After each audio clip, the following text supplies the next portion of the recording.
மம்தா பானர்ஜி உச்சநீதிமன்றத்தில் அதிரடியான உத்தரவை வாங்கியிருக்கிறார். தேர்தல் ஆணையத்திற்கு அடுக்கடுக்காக 6 உத்தரவுகளை பிறப்பித்திருக்கிறது உச்சநீதிமன்றத்தினுடைய தலைமை நீதிபதி அமர்வு. தேர்தல் ஆணையத்தினுடைய சாப்ட்வேரின் மீது பரபரப்பான கேள்விகளை வைத்திருக்கிறார் உச்சநீதிமன்றத்தினுடைய நீதிபதி ஜஸ்டிஸ் ஜாய் மல்யா பக்சி. அடிப்படையில் அவரும் ஒரு பெங்காலி நீதிபதி என்பதால் என்னென்ன பிரச்சனைகள் உங்க சாப்ட்வேர்ல இருக்கு தெரியுமா, இதெல்லாம் எப்படி அனுமதிக்க முடியும் அப்படின்னு அவர் கேள்விகளையும் அடுக்கி இருக்கிறார். மிகப்பெரிய பரபரப்பான பேசுபொருளாக இந்தியா முழுக்க இருக்கக்கூடிய எஸ்ஐஆர் தொடர்பான குளறுபடிகளுக்கு ஒரு புதிய வெளிச்சம் பாய்ச்சிருக்கிறது. நேற்று வந்திருக்கக்கூடிய உச்சநீதிமன்றத்தினுடைய அதிரடியான உத்தரவு, இடைக்கால உத்தரவு, அதனுடைய பின்னணி என்ன, மம்தா பானர்ஜி வெற்றி என்று கொண்டாடக்கூடிய அளவிற்கு என்னென்ன விஷயங்கள் பேசப்பட்டது, தேர்தல் ஆணையத்தினுடைய சாப்ட்வேர் குறித்து நீதிபதி எழுப்பிய கேள்விகள் என்ன என்பதை விரிவாக அலசுகிறது இந்த தமிழ் குரலின் வளவன எக்ஸ்க்ளூசிவ் செய்தி தொகுப்பு. கடந்த 10 நாட்களாக மம்தா பானர்ஜி தான் தேசிய லெவலில் தலைப்பு செய்தி. அவங்க அங்கே டெல்லிக்கு போனது ஆட்டம், தேர்தல் ஆணையரை சந்தித்தது, பிறகு வெளியில் வந்தது, கோர்ட்டில் ஆஜரானது, நாடாளுமன்றத்தில் அவங்க எம்பிக்கள் எழுப்பக்கூடிய விஷயங்கள். ஞானேஷ்குமார் அவர்களுக்கு எதிராகவே நாடாளுமன்றத்தில் நாங்கள் நம்பிக்கையில்லா தீர்மானத்தை கொண்டு வரப்போகிறோம் அப்படின்னு வேறொரு விஷயத்தையும் வீசி இருக்கிறார் மம்தா பானர்ஜி. இந்த சூழலில் லைவ்ல ரிப்போர்ட்டாக இருக்கக்கூடிய செய்தியை பார்க்குறோம். Supreme court directs extension of West Bengal SIR deadline, clarifies micro observers cannot pass orders அப்படிங்கிற செய்தியை பார்க்கிறோம். மேற்கு வங்காளத்தில் எஸ்ஐஆர் தொடர்பான வழக்கில் ஒரு 6 உத்தரவுகளை உச்சநீதிமன்றம் பிறப்பித்திருக்கிறது. மம்தா பானர்ஜி தரப்பில், திரிணாமுல் காங்கிரஸ் தரப்பில் இது எங்களுக்கான வெற்றி அப்படின்னு அறிவித்து அவர்கள் கொண்டாட தொடங்கி இருக்கிறார்கள். போராட்டம் முடியலை, இன்னும் முழுமையாக உங்களுடைய சதிகளை நாங்கள் முறியடிப்போம் அப்படின்னும் பேசியிருக்கிறாங்க. மம்தா பானர்ஜி பேசிய விஷயம் வாட்ஸ்அப் கமிஷன், எலெக்ஷன் கமிஷனர் சொன்னதாகட்டும், இது முழுக்க முழுக்க வங்காளிகளினுடைய வாக்குகளை நீக்குவதற்கான திட்டம் அப்படின்னு அவங்க வாதாடியதாகட்டும், அது தொடர்பான விஷயங்களில் இப்போது அதை எடுத்து பரிசீலித்து ஒரு தகுதியுடைய வாக்காளர்களில் கூட வாக்கு பறிக்கப்படுவதை இந்த நீதிமன்றம் அனுமதிக்காது என்பதாக அவர்கள் அந்த உத்தரவில் தெரிவிச்சிருக்காங்க. முதல்ல ஜஸ்டிஸ் சூரியகாந்த் அவர்கள், justice Joy Malya Bagchi, justice NV Ansari ஆகிய 3 நீதிபதிகள். இப்போ இந்த அதில் என்னென்ன பாயிண்ட்ஸ் அப்படிங்கிறத பார்த்துருவோம். அந்த 6 பாயிண்ட்டு மம்தா பானர்ஜி அதை எப்படி கொண்டாடுகிறார்கள், பாஜக என்ன சொல்கிறது, தேர்தல் ஆணையம் இப்போ என்ன பண்ண போகுதுங்கிறது தான் அடுத்த ஹைலைட்டு. முதல் விஷயம், மாநில அரசு, மேற்கு வங்கத்தில் இருக்கக்கூடிய மம்தா பானர்ஜி தலைமையிலான திரிணாமுல் காங்கிரஸ் அரசு 8550 குரூப் பி ஆஃபீஸர்ஸை அவர்கள் கொடுக்கணும். எதற்கு அப்படின்னா, தேர்தல் பணிகளை செய்வதற்காக. இந்த எஸ்ஐஆர் பணிகளில் வெளியில இருந்து ஆளை கொண்டு வந்து போட்டாங்கன்னு சார்ஜ் வைக்கிறீங்க இல்லையா, உங்களுடைய மண்ணின் மைந்தர்களையே கொடுங்கள். மாநில அரசினுடைய குரூப் பி பணியாளர்கள் அவங்க வந்து இமீடியட்டாக டிஸ்ட்ரிக்ட் கலெக்டர், மாவட்ட ஆட்சியருக்கும் அங்கே இருக்கக்கூடிய EROஸ்க்கும் உடனடியாக போய் மாவட்ட அந்த தேர்தல் பதிவு அதிகாரி அவருக்கும் போய் ரிப்போர்ட் பண்ணணும், இன்றைக்கு மாலை 5 மணிக்குள்ள என்கிற விஷயம் சொல்லப்படுகிறது. அடுத்தது, இதில் முக்கியமானது EROs, AROs இவங்களை எங்கே பிளேஸ் பண்ணணும் அப்படிங்கிறத அவங்களுக்கு தகுந்தாற் போல், ஏன்னா எந்த ஊருக்காரரோ அந்த ஊரில் கூட லோக்கல் வாக்காளராக இருந்து இன்னும் சில விஷயங்களை கேட்க அது தெளிவாக இருக்கும்னா அப்படியே போட்டுக்கலாம் என்கிற பாயிண்ட்டு. 2வது பாயிண்ட்டு, பயோடேட்டா, ஒர்க் எக்ஸ்பீரியன்ஸை வச்சு அவங்கள எப்படி ஏற்கனவே மைக்ரோ அப்சர்வர்னு ஆள் இல்லைன்னு நீங்கள் திரிபுராவிலிருந்து கொண்டு வந்து போட்டிருக்கிறீங்க, அவர்களோடு இணைந்து இவர்களை நீங்கள் பணியில் அமர்த்த வேண்டும் அப்படிங்கிற விஷயம். இந்த மைக்ரோ அப்சர்வரை ஏன் சட்டவிரோதம் மம்தா பானர்ஜி சொன்னாங்கன்னா, நீங்கள் கேட்டால் எக்ஸ்ட்ரா ஆளுங்களை நாங்கள் கொடுக்க போகிறோம், எங்கள் ஊர் ஆட்களையே போடலாம், நீங்கள் திரிபுராவிலேருந்து பாஷை தெரியாதவரை கூப்பிட்டுட்டு வந்து, இப்போ இன்றைக்கும் எஸ்ஐஆர் ஃபார்மை நீங்கள் லோக்கல் லாங்குவேஜில் ஃபில் பண்ண முடியும். நான் என்னுடைய டாக்குமெண்ட்டை வங்காள மொழியில் நான் ஃபில் பண்ணியிருக்கேன், எனக்கு நீங்கள் லாஜிக்கல் டிஸ்கிரிபன்சின்னு போட்டு கூப்பிட்டுருக்கிறீங்க, நான் வரேன்னா அவருக்கு பெங்காலி தெரியாது, எனக்கு பெங்காலி மட்டும்தான் தெரியும். அப்போ ஒரு வாக்காளரை அவருடைய லோக்கல் லாங்குவேஜ் தெரியாத ஆளை கொண்டு வந்து உள்ள டியூட்டியில் போட்டுட்டு அவங்க தேவைப்பட்ட அவங்களால ஓட்டால அந்த ஓட்டை கூட நீக்குகிற அதிகாரத்தை மைக்ரோ அப்சர்வருக்கு நீங்கள் எப்படி கொடுக்க முடியுங்கிற கேள்வியை தான் அவங்க எழுப்பினாங்க. அந்த இடத்தில் மாநில அரசினுடைய அதிகாரிகள் அவங்களோட சேர்ந்து ஈக்குவலண்ட்டாக சமமாக உள்ளே போக போகிறாங்க அப்படிங்கிறத உச்சநீதிமன்றம் உத்தரவிட்டிருக்கிறது. 3வது, ஏற்கனவே மைக்ரோ அப்சர்வர்ஸ்க்கான அந்த வேலைகளையே DEOஸும் EROஸும் தான் கொடுத்துட்ருக்குறாங்க. ஆனால் பெயரை சேர்க்கலாமா நீக்கலாமா என்பதை இந்த புதிதாக வேறு ஸ்டேட்லேருந்து கொண்டு வரப்பட்ட மைக்ரோ அப்சர்வர்ஸ் இறுதி முடிவு எடுக்க முடியாது. அந்த முடிவு என்பது மாவட்ட தேர்தல் பதிவு அதிகாரிகளுக்குத்தான்.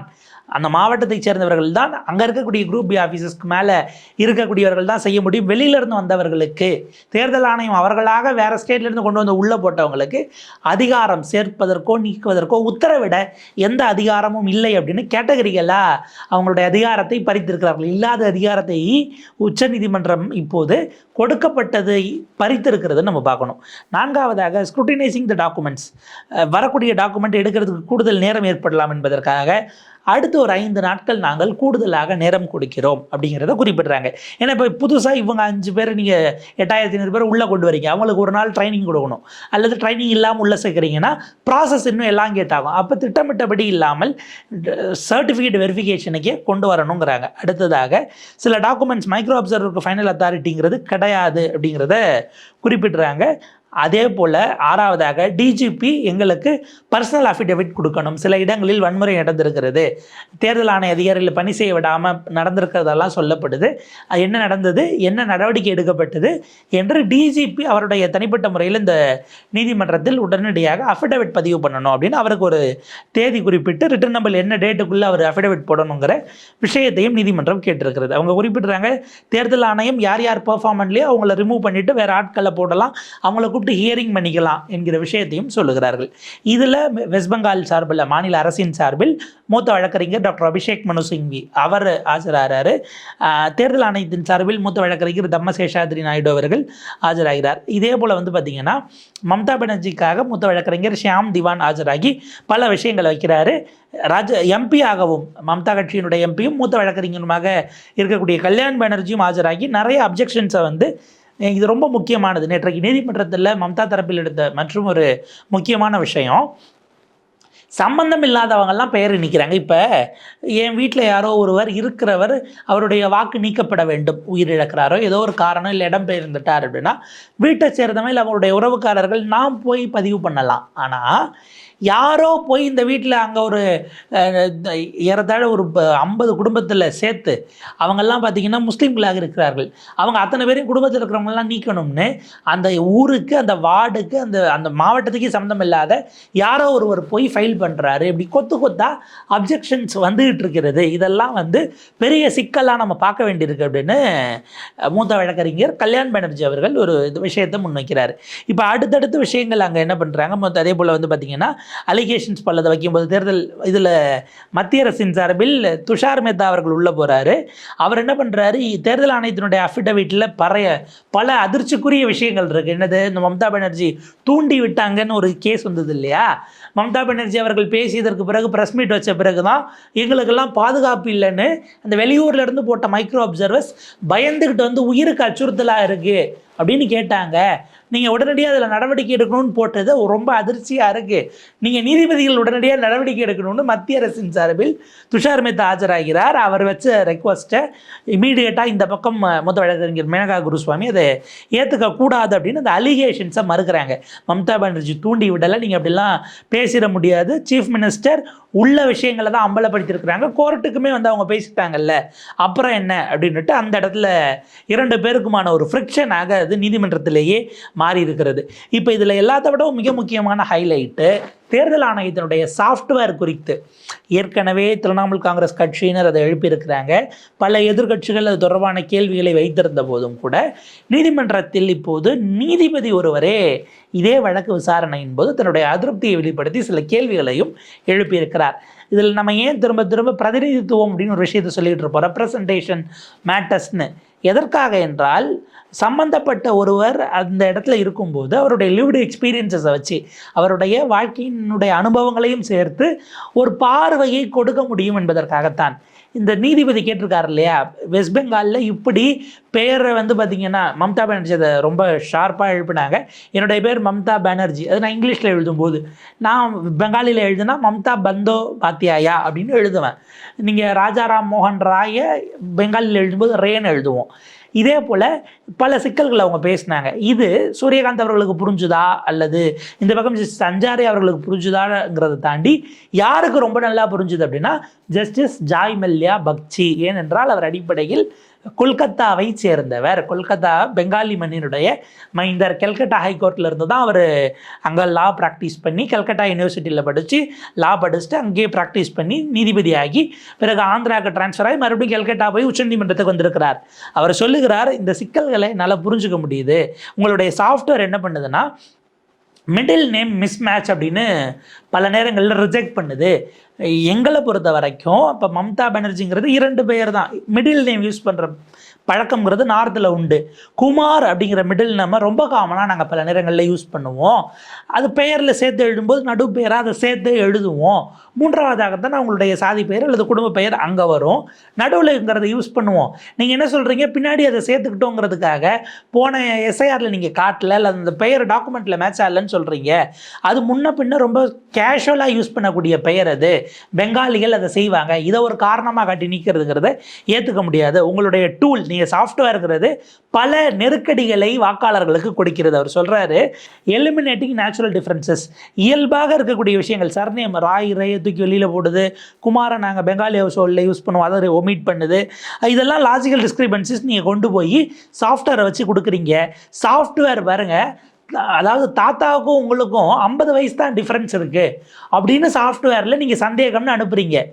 அந்த காலகட்டத்தில் 20 வயதில் திருமணம் செய்து கொள்வது அப்படிங்கிறது இருந்து அவருக்கு இன்றைக்கு பிள்ளை பிறந்திருக்கு அப்படின்னா அந்த பிள்ளைக்கு 20 வயசில் கல்யாணம் பண்ணி கொடுத்துருந்தா எந்த வயசில் இவங்க இருப்பாங்க? நீங்கள் ஒருவருக்கு 5-6 பேரப்பிள்ளைகள் இருக்குன்னு நோட்டீஸ் கொடுக்குறீங்க. 50 பேரப்பிள்ளைகள் ஒருத்தருக்கு இருந்தால் தான் நீங்கள் சந்தேகப்படணுமே தவிர 5-6 குழந்தைகள் பிறந்திருப்பது அப்படிங்கிறதெல்லாம் இன்றைக்கி அந்த எங்களுடைய பகுதியில் இயல்பானதாகத்தான் இருக்கும். நீங்கள் 2002 5 பிள்ளைகள் 6 பிள்ளைகள்லாம் இல்லையா என்ன அப்படிங்கிறதெல்லாம் அவர் கேள்வியாக எழுப்புகிறார். அப்போ இது ஒட்டுமொத்தமாக அந்த மாநிலத்தை சார்ந்தவர்களை அவங்களுடைய லோக்கலைஸ்ட் இஷ்யூஸை நீங்கள் அட்ரஸ் பண்ணலை என்கிற இடத்திலிருந்து இதை ஒரு விஷயமாக நீதிபதி அவர்கள் பதிவு செய்கிறார். இதற்கு தேர்தல் ஆணையத்தின் சார்பில் ஆஜரான வழக்கறிஞர் அவர் சொல்லும்போது, இல்லை அந்த மாதிரியான கேள்விகள்லாம் எதுவும் வரலன்னும் போது, கேள்விகள் கேட்கப்பட்டது, அதன் காரணமாக நோட்டீஸ் கொடுக்கப்பட்டது, அதை அப்படி கொடுக்கப்பட்டதுனால தான் நான் இதை இப்போ பிரச்சனையாக ஐடென்டிஃபை பண்ணி அண்டர்லைன் பண்ணி காட்டுறேன் அப்படின்னு நீதிபதி அதற்கு பதிலளிக்கக்கூடிய ஒரு சூழலும் இருந்திருக்கிறது. இதற்கு நடுவில் கம்யூனிஸ்ட் தரப்பிலிருந்து முதல்ல வழக்கு தொடுத்தது அப்படிங்கிறது எங்கள் தரப்பில் இருந்து தான் பண்ணோம். ஆனால் மம்தா பானர்ஜி பற்றியே பேசுகிறாங்க அப்படின்னு அது ஒரு இஷ்யூவாக, பொலிட்டிக்கல் இஷ்யூவாக மாறி இருக்கிறது. அஃப்கோர்ஸ் 2025 முதலில் வழக்கு தொடுத்தது மொஸ்தாரி பானு அப்படின்னு சொல்லக்கூடிய சிபிஐஎம்னுடைய ஒரு முக்கிய தலைவர். ஆனால் அதற்கு பிறகு 2026 மற்றவங்க இவங்க போட்டு அதில் வழக்கை சேர்த்துக்கிறாங்க. 4த்தையும் கிளப் பண்ணி தான் விசாரிக்கிறாங்க. மம்தா பானர்ஜி ஆஜரானது அவங்க ஃபைல் பண்ண புதிய வழக்கல்ல அப்படிங்கிறத பார்க்கணும். ஏன் இதுக்கு எங்களுக்கான பிரதிநிதித்துவம் கொடுக்கல அப்படிங்கிறது ஊடகத்தை நோக்கி அவர்கள் எழுப்பியிருக்கக்கூடிய நியாயமான கேள்வி. பட் அதை தாண்டி பொலிட்டிக்கல் ராமிஃபிகேஷன் மம்தா பானர்ஜிக்கோ இல்லை கம்யூனிஸ்டுகளுக்கோ இந்த அடிப்படையில் வாக்காளர்களுடைய வாக்கு மிஸ் ஆகிடக்கூடாதுன்னா அதை நோக்கி நகருதா அப்படிங்கிற அளவில் இருந்து அதை பார்க்கலாம். அஃப்கோர்ஸ் அவங்க அதை அரசியல் ரீதியிலாக எங்களை விட அவங்க ஸ்கோர் பண்ணிட்டாங்கிறத வச்சுட்டு போகலாம். அதுக்கு திரிணாமுல் காங்கிரஸ் பதில் சொல்லும்.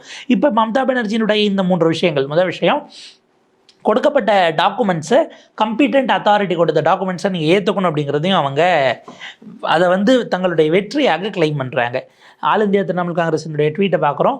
எ ரிசவுண்டிங் விக்ட்ரி ஃபார் டெமோக்ரஸி, ஜனநாயகத்துக்கான ஒரு மிக முக்கியமான பலமான ஒரு வெற்றியாக இதை பார்க்கிறோம். A decisive triumph for the people of Bengal, Bengal மக்களுக்கு கிடைத்திருக்கக்கூடிய ஒரு குறிப்பிடத்தகுந்த பெருவெற்றியாக நாங்கள் இதை பார்க்கிறோம். உச்சநீதிமன்றம் இஆர்ஓஸ் மட்டும் பண்ணக்கூடாது, அவங்க கடைசி ஆள் கிடையாது. டாக்குமெண்ட் வெரிஃபிகேஷனில் மைக்ரோ அப்சர்வர் ஹெல்ப் பண்ணுறது தான் அவங்களுக்கு வேலை. 8505 பெங்கால் அஃபிஷியல்ஸ் கூட போகணும் அப்படிங்கிறதையும் அறிவித்திருக்கிறார்கள். இந்த கோர்ட்டு இது கூட இல்லாமல் இதனோடு சேர்த்து டாக்குமெண்ட் யார் யார் கம்பீட்டன்ட் அத்தாரிட்டி அவங்க கொடுத்த டாக்குமெண்ட்டை நீங்கள் ஏற்றுக்கணும் என்றதையும் சொல்லியிருக்கிறார்கள். அதை விட முக்கியமாக சாஃப்ட்வேர் டூலில் இருக்கக்கூடிய பிரச்சனைகளை கேள்வி கேட்டிருக்கிறது இந்தியாவினுடைய உச்சநீதிமன்றம். இதுதான் இந்த தேர்தல் ஆணையத்தினுடைய எப்படி இயல்பாக வரக்கூடிய டிஃப்ரென்ஸ் எல்லாம் காரணம் காட்டி அவங்க வாக்கை பறிக்கக்கூடிய செயல்பாடுகளில் இந்த தேர்தல் ஆணையம் ஈடுபட்டதோ அதை கேள்வி எழுப்பி இருக்கிறது உச்சநீதிமன்றம். யார் யாரெல்லாம் இந்த நாட்டினுடைய ஜனநாயக அமைப்புகளை ஆயுதமாக மாற்றி மக்களுக்கு எதிராக பயன்படுத்தினார்களோ அவர்கள் இன்றைக்கு சட்டத்தின் முன்பாக, இந்த நாட்டு மக்களின் முன்பாக அம்பலப்பட்டு இருக்கிறார்கள் என்கிற ட்வீட்டை திரிணாமுல் காங்கிரஸினுடைய வெற்றி ட்வீட்டாக பதிவு பண்ணியிருக்கிறாங்க. தேர்தல் ஆணையத்தை ECI was rapped by the Supreme Court today, நீதிமன்றம் இருந்தால் வச்சு செஞ்சுருக்குங்கிற மாதிரியான ஒரு அது ஜாய் மல்யா பக்சி அவர்கள் குமார்ங்கிறது காமன் நேம்னு சொல்லி கேட்டிருக்கிறார். நிறைய ஒமிஷன்ஸ் குறித்தும் கேள்விகளை எழுப்பியிருக்கிறார். ஜஸ்டிஃபிகேஷனே இல்லாமல் நீங்கள் எப்படி பண்ண முடியும்? 5 பிள்ளை 6 பிள்ளைலாம் இருக்கிறத எப்படி லாஜிக்கல் டிஸ்கிரிபன்சின்னு சொல்ல முடியும் அப்படிங்கிறத கேட்டிருக்கிறார். இது வாக்காளர்களுடைய வாக்குகளை அடிப்படையில் அவங்களுக்கு வாய்ப்பு கொடுக்காமல் பறிக்கக்கூடியது என்கிற இந்த மோசமான டர்ட்டி கேமை இன்னைக்கு பாஜகவினுடைய தூண்டுதலால் செய்யப்பட்ட இந்த கேமுக்கு ஒரு முற்றுப்புள்ளியை நோக்கி இது நகர்கிறது. இந்த நாட்டினுடைய உச்ச நீதிமன்றம் அதை உறுதி செய்திருக்கிறது.